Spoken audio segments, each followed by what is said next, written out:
Hi friends, இன்றைக்கி இந்த பேக்கை எப்படி தைக்கிறது அப்படின்றத தான் நம்ம பார்க்க போகிறோம்.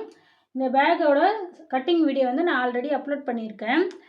நீங்கள் போய் பார்க்காதவங்க போய் பாருங்கள். என்னோடய சேனலில் அளவோடு நான் அப்லோட் பண்ணியிருக்கேன். சைஸு அளவு எல்லாமே சொல்லி நான் அதில் கட்டிங்கோடு நான் அதில் அப்லோட் பண்ணியிருக்கேன்.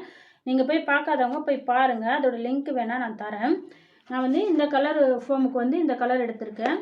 இந்த ஃப்ளவருக்கு நான் இந்த கலர் எடுத்திருக்கேன். இந்த கலர் ஃப்ளவருக்கு நான் இந்த கலர் எடுத்திருக்கேன். இந்த கலர் காலி ஆயிடுச்சுன்றதால நான் இந்த கலர் எடுத்திருக்கேன். மாடல் எல்லாமே இதுதான், சைஸு மாடல் எல்லாமே இதுதான். ஆனால் கலர் மட்டும்தான் வேறு.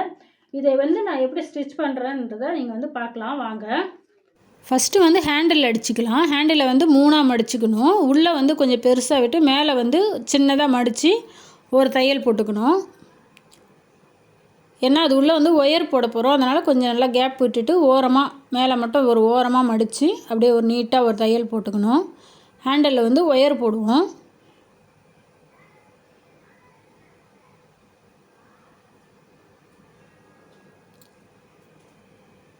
இப்போ செயின் பட்டி அப்படியே அதே மாதிரி ஓரமாக மடித்து ஒரு தையல் போட்டுக்கணும். இன்னொரு செயின் பட்டி இருந்துச்சுல்ல, அதையும் ஓரமாக மடித்து ஒரு தையல் போட்டுக்கணும்.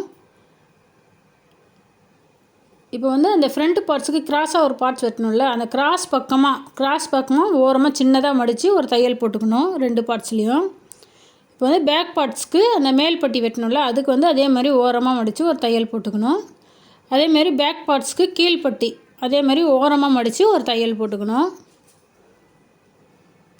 இப்போ இந்த ஜிப்பு சின்ன துண்டு வச்சு ஒரு ஜிப்பு காமிச்சிடுங்களா, அந்த துண்டை வச்சு அதுக்கு மேலே அந்த ஜிப்பை வச்சு நல்ல பக்கமும் ஒன்றா இருக்கணும். ஒன்றா இருக்க மாதிரி வச்சு ஒரு தையல் போட்டுக்கணும். அவ்வளோதான். இப்போ ஜிப்பை விரித்து வச்சுட்டு அந்த பேக் பார்ட்ஸ்க்கு மேல் பட்டி இருந்துச்சு இல்லைங்களா, அதை ஒரு பக்கமாக வச்சு அப்படியே ஒரு தையல் போட்டுக்கணும். இப்போ பேக் பார்ட்ஸ்க்கு கீழ்பட்டி அதேமாரி இந்த பக்கமாக ஜிப்புக்காக வச்சு அப்படியே ஓரமாக ஒரு தையல் போட்டுக்கணும். அவ்வளோதான். இப்போ பேக் பார்ட்ஸ் ரெடி ஆகிடுச்சு. இப்போ செயின் பட்டிக்கு ஒரு ஜிப்பு எடுத்துகிட்டு அந்த செயின் பட்டி தையல் போட்டு வச்சுருக்கோம்ல, அதுக்கு மேலேயே ஒரு தையல் போட்டுக்கணும். கரெக்டாக கட் பண்ணி விட்டுருங்க எக்ஸ்ட்ரா இருக்க ஜிப்பை. இப்போ கீழே ஒரு ஜிப்பு வச்சு இன்னொரு செயின் பட்டி இருக்குல்ல, அதையும் இந்த பக்கமாக வச்சு நேராக ஒரு தையல் போட்டுக்கணும். அவ்வளோதான். இப்போ செயின் பட்டி ரெடி ஆகிடுச்சு. இப்போ இதில் ரன்னர் போட்டுக்கலாம்.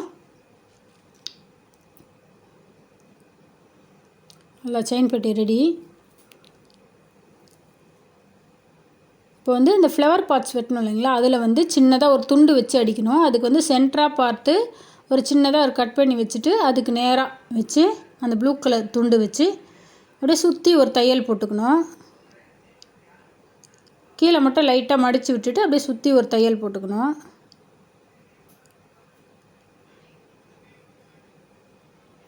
அவ்வளோதான். இப்போ அந்த துண்டில் அந்த கிராஸாக தையல் போட்டு வச்சுருந்தீங்களா, அந்த பார்ட்ஸை ஃப்ளவரில் வச்சு அப்படியே ஓரமாக ஒரு தையல் போட்டுக்கணும். அதே மாதிரி இந்த பக்கமும் அதே மாதிரி வச்சு அந்த தையலுக்கு மேலே ஃப்ளவர் மேலே வச்சு கிராஸாக வச்சு அப்படியே ஒரு தையல் போட்டுக்கணும். அவ்வளோ. இப்போ அந்த துண்டில் மொட்டை அடிச்சுக்கலாம். அந்த பட்டன் மாதிரி இருக்குல்ல, அது அடிச்சுக்கலாம். அவ்வளோதான். இப்போ ஃப்ரண்ட் பார்ட்ஸ் ரெடி. இப்போ பேக் பார்ட்ஸில் அஸ்தர் வெட்டி வச்சுருந்தோங்களா, ஃப்ரண்ட்டுக்கு ஒன்று பேக்குக்கு ஒன்று அஸ்தர் வெட்டி வச்சுருந்தோம். அந்த அஸ்தர் வச்சுட்டு தூர் பார்ட்ஸ் அடிக்கணும். தூர் பார்ட்ஸ் லைனிங் வச்சு அந்த தூர் பார்ட்ஸ் திருப்பி வச்சு நல்ல பக்கமும் ஒன்றா இருக்கணும். வச்சு நீட்டாக ஒரு தையல் அந்த பக்கமும் இந்த பக்கமும் கொஞ்சம் கேப் இருக்க மாதிரி வச்சுட்டு நீட்டாக ஒரு தையல். இப்போ ஃப்ரண்ட் பார்ட்ஸ் அதே மாதிரி அஸ்தர் வச்சு அந்த செயின் பட்டி அடித்தோம் இல்லைங்களா, அதை வச்சு தைக்கணும். அதுக்கு முன்னாடி ஹேண்டலுக்கு ஒயர் போட்டுடலாம்.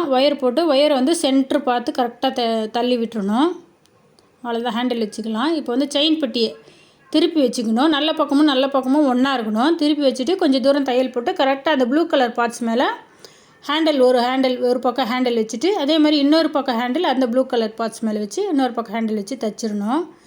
இப்போ கீழே பேக் பார்ட்ஸ் வச்சுட்டு மேலே அந்த ஃப்ரண்ட் பார்ட்ஸ் வச்சு தைக்கணும். நல்ல பக்கமும் ஒன்றா இருக்கணும். கரெக்டாக அந்த ஏற்கனவே நம்ம ஃப்ரண்ட் பார்ட்ஸில் ஹேண்டில் வச்சு அடிச்சிருக்கோம்ல, அந்த அளவே பார்த்துட்டு பேக் பார்ட்ஸ் ஹேண்டலும் வச்சு தைச்சிக்கணும். இப்போ அந்த தூர் பார்ட்ஸ் அடிச்சிடுங்களா, திருப்பிட்டு ஃப்ரண்ட் பார்ட்ஸில் அந்த தூர் பார்ட்ஸ் கரெக்டாக கொஞ்சம் கேப் விட்டுட்டு அதே மாதிரி நீட்டாக ஒரு அடி அடிச்சுக்கணும்.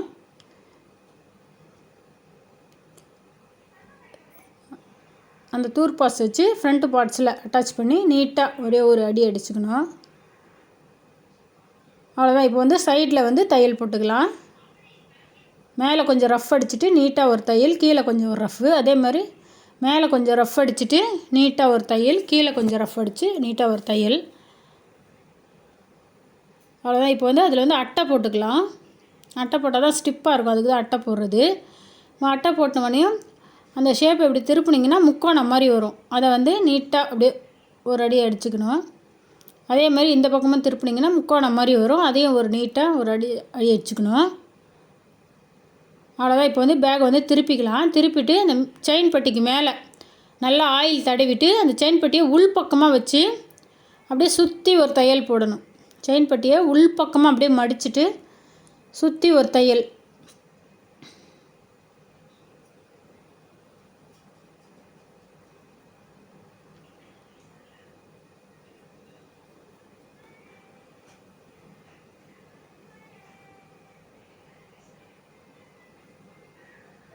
அவ்வளோதான். இப்போ பேக் ரெடி ஆகிடுச்சு.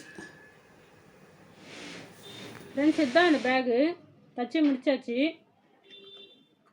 பேக்கில் ஒரு ஜிப்பு இருக்குது, ஃப்ரண்ட்டில் ஒரு ஜிப்பு இருக்குது. கலர் காம்பினேஷன் எப்படி இருக்குதுன்னு சொல்லுங்கள். இந்த ஃபோமோட நேம் ரெக்ஸின் ஃபோமு. இதோட கட்டிங் வீடியோ நான் ஆல்ரெடி அப்லோட் பண்ணியிருக்கேன், பார்க்காதவங்க போய் பாருங்கள். அதோட லிங்க் நான் தரேன். இந்த பேக் எப்படி இருக்குன்னு சொல்லி கமெண்ட் பாக்ஸில் கமெண்ட் பண்ணுங்கள். இந்த பேக் பிடிச்சிருந்தால் லைக் பண்ணுங்கள். மறக்காமல் என்னோடய சேனலை சப்ஸ்கிரைப் பண்ணிக்கோங்க. டாடா பாய். நெக்ஸ்ட் வீடியோவில் பார்க்கலாம்.